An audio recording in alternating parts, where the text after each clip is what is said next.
Love mocktail ಸರಣಿ ಮೊದಲ ಭಾಗವು 2020ರಲ್ಲಿ ಬಿಡುಗಡೆಯಾಗಿ ಬಹಳ ಜನಪ್ರಿಯವಾದುದು ಮತ್ತು ನಂತರದ ಭಾಗವು ಅದೇ ರೀತಿಯ ಭಾವನೆಗಳು ಮತ್ತು ಸಂಗತಿಗಳನ್ನು ಮುಂದುವರೆಸಿದವು. ಲವ್ ಮಾಕ್ಟೇಲ್ 3 ಇದನ್ನು ಇನ್ನೂ ಹೆಚ್ಚು ಭಾವನಾತ್ಮಕವಾಗಿ ತಲುಪಿಸುವ ಪ್ರಯತ್ನವಾಗಿದೆ.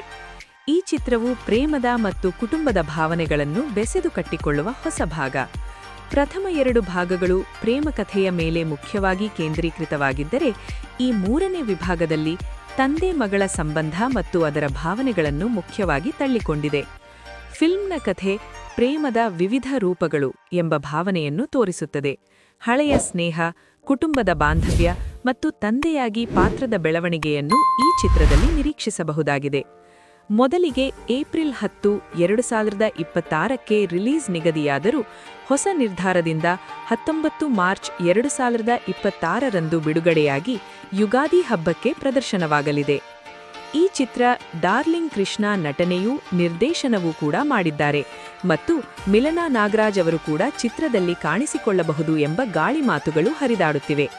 ಚಿತ್ರದಲ್ಲಿ ಪುನಃ ಕೆಲ ಹಳೆಯ ಪಾತ್ರಗಳಿಗೆ ಹೊರತು ಹೊಸ ಮುಖಗಳು ಸೇರಿದ್ದಾರೆ ಮತ್ತು ಮಕ್ಕಳ ಪಾತ್ರದೊಂದಿಗೆ ಕಥೆಗೆ ಹೊಸ ಭಾವನಾತ್ಮಕ ಆಯಾಮ ಬಂದಿದೆ. ಮೊದಲಿನಿಂದಲೂ ಚಿತ್ರದ ಹಾಡುಗಳು ಮನಸ್ಸಿಗೆ ಮದ ನೀಡುವಂಥವುಗಳಾಗಿದ್ದು, ಈ ಚಿತ್ರದ ಹಾಡುಗಳ ಮೇಲೆ ಹೆಚ್ಚಿನ ನಿರೀಕ್ಷೆಯಿದೆ.